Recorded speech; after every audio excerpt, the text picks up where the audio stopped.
Today's recording is going to cover OpenShift 4.8 using BIG-IP automated by F5 CIS. So CIS is a container that runs in either OpenShift or Kubernetes and automates the BIG-IP for creation of ingress, specifically using OpenShift routes.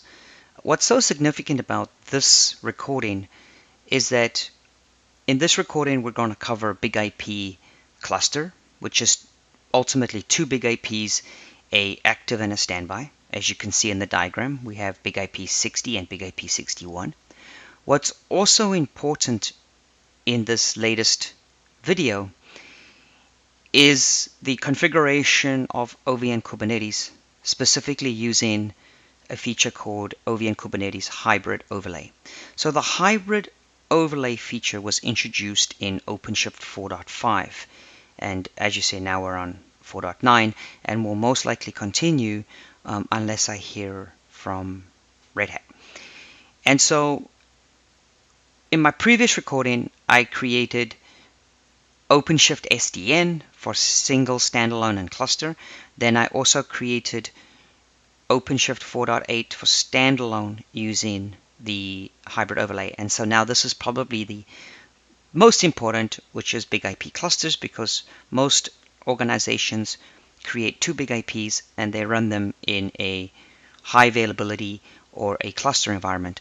So let's take a look what that means. So if we take a look at the BIG-IP and we go down to the device management, you'll see here in the device management I have itself and its peer, and you can see right here that this is an active BIG-IP, and this right here is the peer, and this right here is the standby BIG-IP. Both of these BIG-IPs are in sync, and we'll talk a little bit about what that means in a minute with regards to being in sync. You can see here that I'm manually syncing between the BIG-IPs.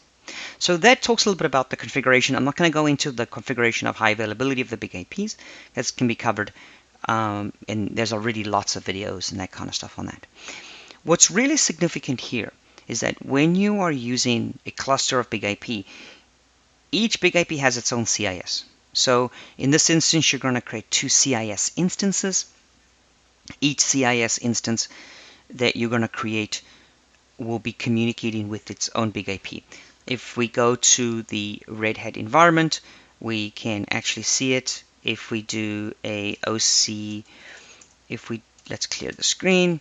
If we do an OC get pods, we'll do a -n, and we'll pull the kube system here. So we can actually see here is the first deployment, here is the second deployment, and so these individual BIG-IPs point to their individual BIG-IPs. So when we create a route in the system, each CIS will pick up that route and will configure its BIG-IP. CIS is currently not aware of BIG-IP clustering. CIS is only aware of a single BIG-IP. We're looking at adding that feature, but it's going to be CIS 3.0 most likely. Probably coming next year, where CIS would be more aware of a cluster, and that way you only have to run one, but in this case you have to run two. So let's create a route and see what happens. So we're going to go ahead and create OC create -f, and I have a very simple route. You'll notice right away that I'm monitoring the API call. So we can see the API call between CIS and the BIG-IP. So we're using AS3, and so AS3 declares the state to the BIG-IP, and we can see that the BIG-IP has responded on that specific route. So if we go to the configuration, we can actually see that there's a change pending, and if we go to the standby, we can see there's a change pending as well. And so that's actually quite interesting. If we go to the virtual server, you'll notice that the virtual server has been configured, and if we go to the pool members, we can see that we have 4 pool members in this pool. And so that's kind of cool. So can I connect to the virtual? I should be able to connect to my virtual no problem. And as you can see, my site.f5 demo it comes up. Now what happens if I fail over? So let's go to the standby, and let's not sync. We don't need to sync really, because remember, each CIS is updating each big IP. Unfortunately, yes, it's going to show change pending. But let's go here and actually go back to the admin, change to common. Let's go back here and force this to standby. And as you can see now, this is now the standby big IP. You can see the state changed. And here is the active big IP. And so if I go to the virtuals, it was here because it was configured through CIS, so we can see it here. And there should be no problem here. And you'll notice that the client IP is the same. Why is that? We'll talk a little bit about why the client IP is the same. Client IP is 10.146.6.60. Let's go look at our diagram. 10.146.6.60. It's the same because it's the floating, but it's the floating of the CNI. So that's really important. So that's where this is going to get a little bit complicated, is when we start creating our tunnels. So what do we actually have here? We have, if you think about it, this is actually what I call the control plane traffic, but in this case it's really, think of it as under the cloud and over the cloud. So you can see here that this is really the under the cloud, and then this is also under the cloud. So these are physical IPs, right? Physical self IPs, internal, external, if you want to call it that. And then here is actually all of your encapsulation.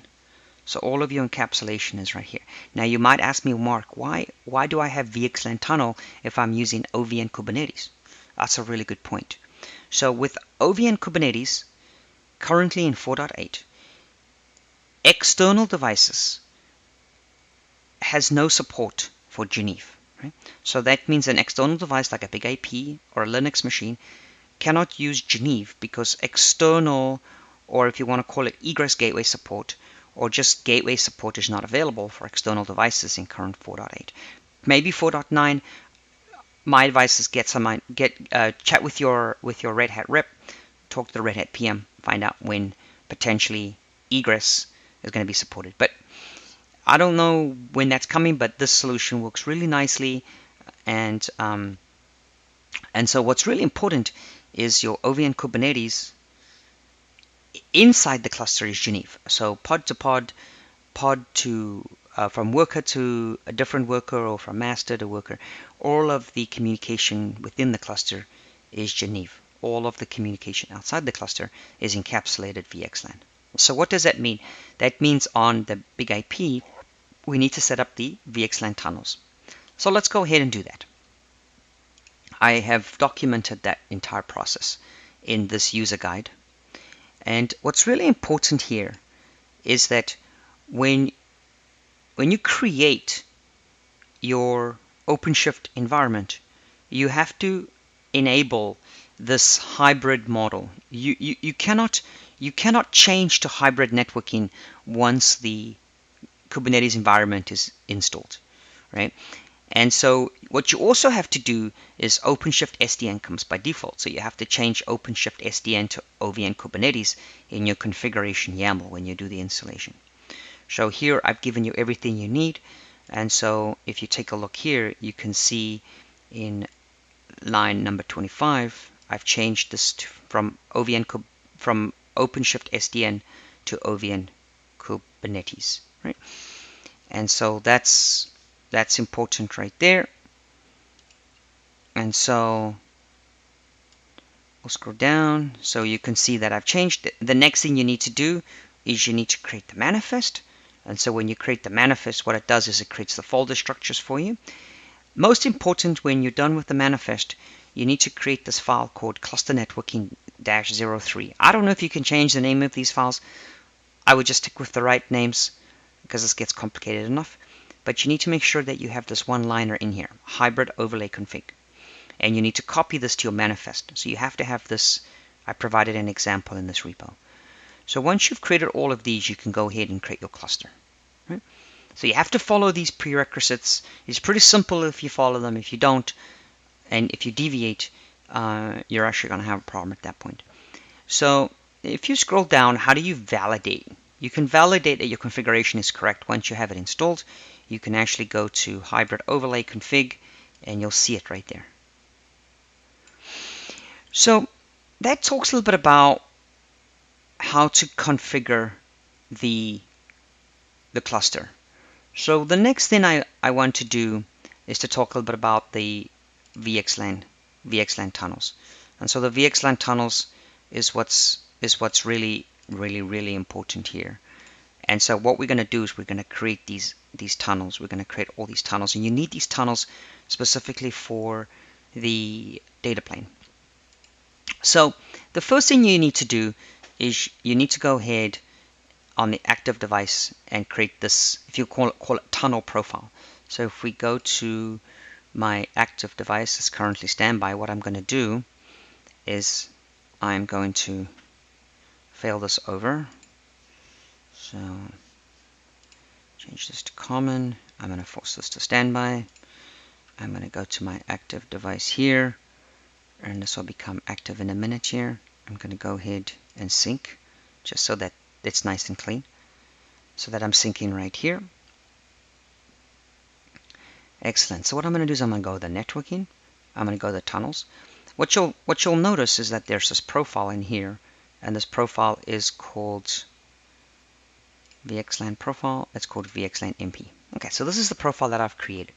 And so I give you the process to do this. You need this profile to be created because you're going to call this profile. This profile really just specifies the port and that it's multi-point.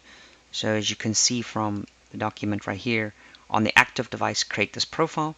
Once you've created this profile, you're going to call this profile on each of the big IPs. So as you can see right here, on big IP 1, I'm going to create this profile with its specific VNI. So go back to the big IP, you can see go back to tunnels. What I've done is I've created this profile with this profile name.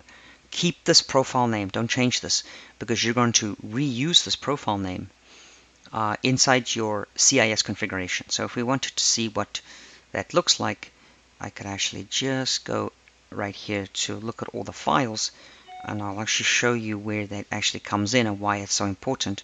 So if you go to CIS, if you go to the deployment, if I scroll down to that deployment, there, right there, so that refers to that SDN tunnel. So that OpenShift _ VxLAN is what's referenced right here.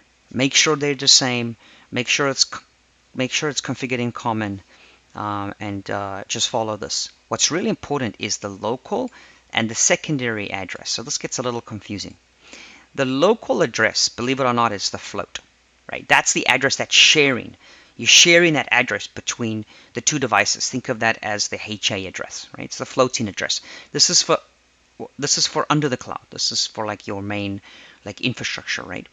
And your secondary address .60. This is .60 here, and this would be .61. So if we go back and look at that diagram again, let's go scroll back up to the diagram. So we can see the diagram right here. So if we look at the system, this one was .60, .61, and this actually was the secondary. This is also the secondary, but hypothetically these are actually the self IPs for the externals. And then there was this float that kind of like what you would use for like your default gateway if you have devices pointing to it. We don't necessarily need that necessarily, because we're going to be using some tunnels as well, but that you would need to use that kind of right here. You can see that is your VTIP, right? Your VTIP right there, that's your VTIP gateway. So it's really important, your VTIP overlay, so it's really important that you configure that correctly. So once we've done this piece, we need to do this in a couple of different places. You'll also notice that there's FDB entries. This is where the FDB entries come in. This is really important to get this right. So you'll notice that we've created this for the first big IP. We have to do the same thing for the second big IP. So you'll notice again, the secondary is, in this case, 61, and the local is .62. So we can see that in the first one. And then what we're going to do next is that we're going to create some CNI IP addresses. So now that we've created the profiles, we're going to reference that profile. You see how we reference the profile right here? So this first instance here, we're going to create IP address of the big IP that lives in the, if you want to call it, the container network. And the container network here, I'm going to superset this because this right here is the cluster network. It's a 10.128.0.0/14. I'm going to supernet this to a 10.142.4.60, and I need to create all of those in this network. Why I'm using a 12, I asked Red Hat, I'm still waiting for an answer. It's the only thing that works. That's why I'm explaining it to you. Just use a /12. You can pick any address that you want in that supernet, but ultimately that's what works. And so we've done lots of testing. If I change that to a /16, it doesn't work. So if you can figure out why or get a response from Red Hat, please post a comment below. I'd really be interested. So you can see here that this is for the big IP 0, this is 2.60, and for the second big IP, I'm using one called 4.61. Right, just try and keep something consistent. I just incremented this, and I incremented this, and other than that, and for the float, you see, you need to create another one for the float. When you create the float for the CNI IP, I used a third octet. I changed it to a 6, and I referred this to 60 again. I should have actually used 62, but I created 60 at the time. So getting back to that diagram, you can see that's what I'm creating there, 10.142.60.6.60, which is actually the external gateway. So this is what the hybrid gateway is actually going to use for its external gateway, right? So this is where the encapsulation is going to happen. It's going to encapsulate traffic from the outbound to this address, and this address is going to be registered on the primary big IP, because going back to big IP, if you go back to the big IP, you can see it's the floating, right? So that's what's really important, and the difference is it's a non-float, right? So the CNI is non-float, the CNI is floating. It floats between the two devices. So if we go to the self IPs and take a look at the self IPs on this device, that's what I just configured right there. So this is the self IP for the floating, and if we go back to all the self IPs, you can see it here. Here is the kind of like the floating for the, if you want to call it under the cloud.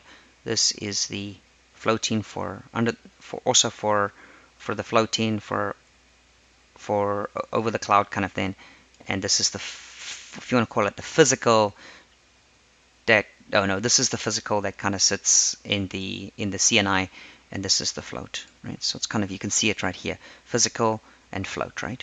And the different addresses. So this is really important that you get this right, or you're going to have a problem with traffic. And so you need to do this on both devices. You can see 1, 2, 3, 4, 5 in this instance here. If I go down to this network and go down to the self IPs, you can see the same here. This is 61. This is the float, and this is the float as well right here. 6.60 is the float.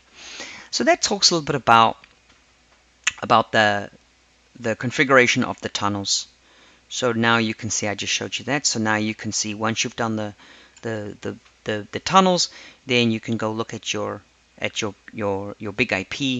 You can create your CIS instances, which I showed you already, and you can look at the GUI, and you can actually see the different instances of CIS1, CIS2. I showed you that on the command line. You can see the different CIS instances from that perspective. There's the 2 CIS instances there. I can bring up the UI, and we could see the same thing on the UI as well. So that kind of gets into the next section here. And so this next section is really important. So you'll notice that I need to set the annotations for the overlay at the namespace. So I need to apply this namespace where my pods are. So my pods are in the default namespace. I need to actually apply these annotations. So I've given you this file. Let's open in a new tab. And so here's this file. So basically what this is saying, it's saying where my pods are in the namespace of default. CIS is monitoring namespace default. So any pods that get replicated in that, this overlay, hybrid overlay configuration will get applied. So it will only get applied for egress gateway where this namespace is applied. And so where I've updated this, if you want to call it OCP egress gateway.yaml. And so what's in here is this is the CNI floating. This is the physical floating on the devices, right? So under the cloud, over the cloud. And so that's the way that that this is working. And so you have to do that. You have to do that for the namespace. And so once you've done that, you can deploy the 4 pods. You can see I've deployed the 4 pods right here, and you can view the pod, describe the pod to make sure that it's correct. You can see right here. And so once you've done that, you can then connect to your pods. You can create your route, and you can view the route. So that's basically what I've showed you at that point. So that's ultimately creation of the OCP cluster at that point. And so that's pretty much what you need to do to get that right.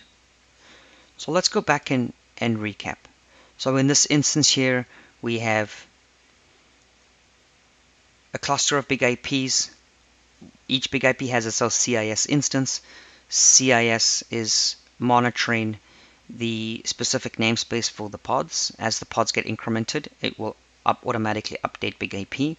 We talked about the configuration of the tunnels that are required for OVN-Kubernetes hybrid overlay. If you like this video, please subscribe. There's plenty more coming. This stuff is just being tested and validated. There's a lot of work behind this video.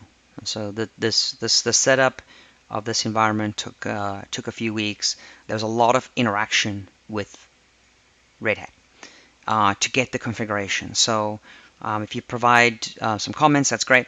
If you want to see other videos, please let me know. I'm really here to help you. So and if you have any issues, then go ahead and you can create an issue on the F5 Networks GitHub page, and one of our team members will support you.